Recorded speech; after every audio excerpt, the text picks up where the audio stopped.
بسم الله الرحمن الرحيم. السلام عليكم ورحمة الله وبركاته. Today is our third online recorded lecture, and we'll continue covering the taxation topic. So as usual, we start the lecture by giving a brief summary of the points covered in the previous lecture. As you know, in the last 2 weeks, we started talking about taxes as the main source or primary source of financing public expenditure. We covered the following points: definition of taxes and other related concepts, such as the tax base and tax incidence. We also distinguished between general and selective taxes. Then we talked about the different types of tax structures, such as proportional tax, progressive tax, and regressive tax. Then we talked about the meaning of tax incidence and how the tax burden is divided between consumers and producers, and how the tax incidence is affected by the elasticities of demand and supply. We also discussed the impact of tax on total surplus and explained how taxes lead to achieving a deadweight loss using different degrees of price elasticity of demand. We also talked about the cases in which the taxes would be efficient, and if you remember, these cases include imposing taxes on the commodities with perfectly inelastic demand and with perfectly inelastic supply curves. Today we'll continue talking about taxation, and we will cover the following points. First, we start by explaining the trade-off between efficiency and equity. And to clarify this, we need to understand the meaning of utilitarianism concept of fairness. We also will discuss why the society should accept at least some income inequality. And finally, we will talk about how government distribute the burden or the costs of financing their activities among different citizens in the society. So now let's start the first point, which is the trade-off between efficiency and equity. Economists agree about the concept of efficiency, such that they state the production efficiency can be achieved when the output or the production is maximized at the lowest possible cost, as you have studied before. So if we describe the level of production as an economic pie, then efficiency requires that this economic pie should be as large as possible, and we should produce it at the lowest possible cost. So if the current level of production is as shown in the left side pie labeled A, then if we increase the size of the output pie from A to B, then we can say that efficiency is achieved, given that we didn't increase the costs or we produce it at the lowest possible cost. Then what about equity? Equity is related to how the output or the economic pie is shared or divided between different citizens. So how can we divide the output between different citizens? Should they get same or equal portion of the total income? The problem is that concerning equity, we don't have a general agreement between economists on how to achieve equity. What does this mean? It means that we have different points of view of economists on how to achieve equity. So, in next slides, we will talk about different views of achieving equities between different economists. As I said, equity is related to how the economic pie or the output is shared between different citizens.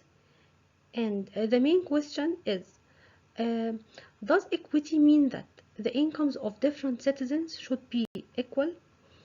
Generally, people can agree that it's unfair if people's incomes are too unequal, or if we have great differences between incomes of different citizens. For example, it's unfair that a bank president receives millions of dollars each year, while a bank teller just makes thousands of dollars. So, According to the utilitarianism principle, income must be transferred from the rich to the poor up to the point of complete equality, which means that the point at which there is no rich or poor.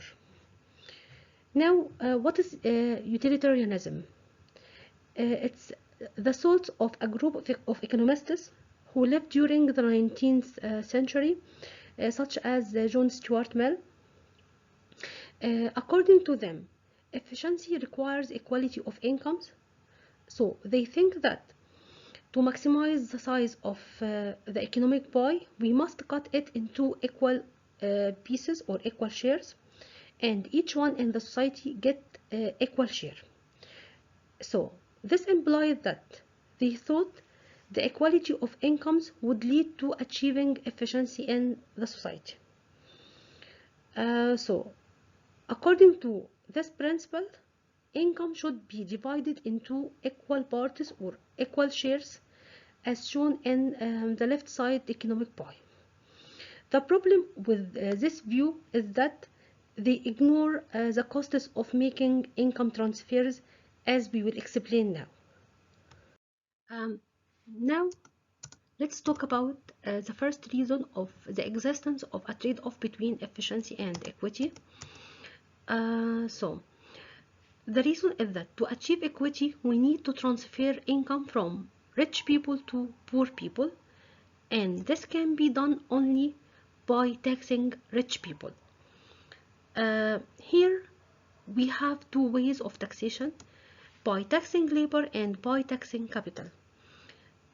First, if the government imposes tax on labor, then workers will have an incentive to decrease their labor efforts, so they will tend to work less, which means that the production of goods and services will be reduced, and of course this implies a reduction in the size of the economic pie since we produce less. This means that we have a loss of efficiency, as I have explained in the last lecture. On the other hand, if the tax is imposed on capital, then people will have an incentive to reduce their savings, so the amount of capital will be lower than before, and this will also lead to a reduction in the production of goods and services, and of course this means a loss of efficiency as the economic pie will shrink. So in both ways, here when we tried to achieve equity of incomes, we ended up with a loss of efficiency. Then the second reason that could explain the trade-off between efficiency and equity is that when the government collects a dollar from a rich person, then this dollar will not be fully transferred to a poor person. Why? Because the government will spend a part of this dollar on the administration of the tax and the transfer system. Also, taxpayers hire accountants, auditors, and lawyers to help them ensure that they pay the correct amount of taxes. So, this implies that in a system with no taxes, or if we have no taxes, then those lawyers, accountants, and auditors can work in another place and produce goods and services, and this will help in increasing the output or expanding the economic pie. So, based on this analysis, we can conclude that trying to increase the equity in income distribution led to reducing the efficiency. The third reason behind the existence of the trade-off between equity and efficiency is that high taxes may lead to making living standards of poor people worse off. How could this happen? Suppose that, for example, highly taxed firms decide to work less hard and to shut down some of their businesses to avoid paying high taxes. So in this case, these firms will lay out some of the workers, so low-income workers may get fired from these firms. Then they will try to find another job. and their incomes of the new job may be lower than their previous income. So those workers will be worse off because of imposing this tax. So for this reason, at present, no one says that fairness requires equality of incomes, and we should accept at least some of income inequality in the society. Well, to summarize, the following arguments support the proposition that society should accept at least some income inequality. First, income redistribution requires taxation, and this will lead to low levels of labor supply and savings, and of course this will lead to a lower production, and the size of economic pie will shrink. Second reason is the administrative costs associated with the income redistribution, which imply that the low-income people will receive less than the $1 transferred from rich people. Finally, income redistribution programs divert skilled labor and capital to tax compliance activities and away from the production of goods and services. So, to sum up, according to the utilitarianism principle, an income tax that will transfer wealth from the rich to poor will decrease efficiency and will increase equity.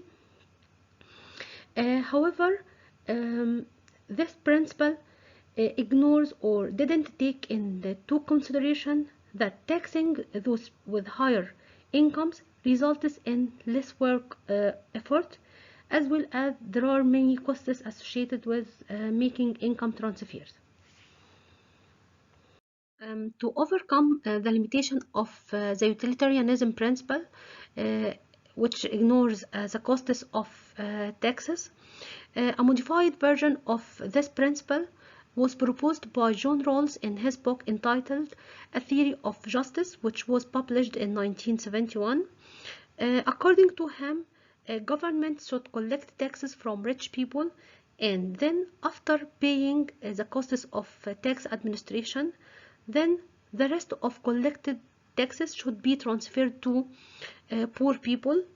And he suggested that taxes mustn't be so high that they make the economic pie shrink and leads to the poorest person have a smaller pie. So according to him, a bigger share of a smaller pie can be less than a smaller share of a bigger pie. This means that the fairest distribution of the economic pie is the one that provides the poorest person with the largest possible income. Now let's move to the issue of how should the burden of government finance be distributed among citizens. Well, this issue is very important for government because there is no way of distribution that will satisfy all citizens. However, we have some principles that could be applied to ensure that the costs of financing government activities are fair. Generally, we have two main methods that are used in the determination of how citizens will share the costs of government finance, which are the benefits principle and the ability to pay principle. Now, concerning the benefit principle, as it appears from its name, it states that people should pay taxes according to the benefits or the gains they receive from government services.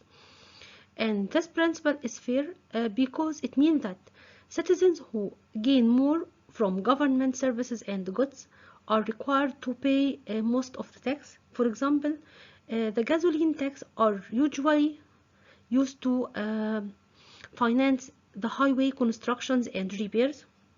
So it's fair that people who use roads more than others should pay most of this tax. So if you buy more gasoline, this means that you use roads and highways more than other people. This means that you benefit more from these roads, and it's fair that you pay most of the tax. So usually this tax is added to the price of gasoline to ensure that people who get the most of the benefit are the same people who will bear the burden of the tax.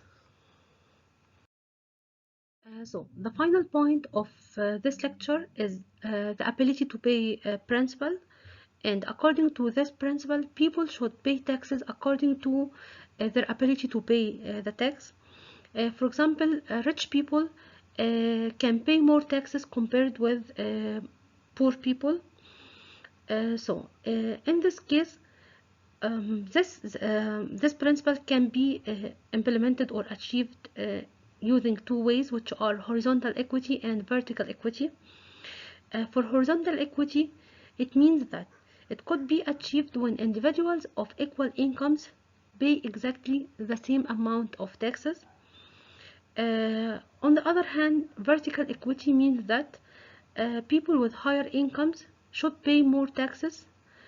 If you remember 2 weeks ago when we talked about the progressive tax structure, I said that we have positive relationship between the tax rate and the tax base, which is income.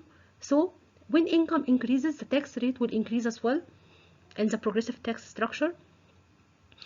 For example, people with income levels of £10,000 may pay 10% of their incomes as taxes, while other people with higher incomes, such as £20,000, may pay 15% of their incomes as taxes. This means that people with higher incomes pay more taxes than people with lower incomes. And then we can conclude that vertical equity is consistent with the progressive tax structure system. So now we will stop at this point, and next week, inshallah, we will talk about the other sources of financing government activities, such as user charges and induced inflation. Goodbye for now, and see you next week. Assalamu alaikum.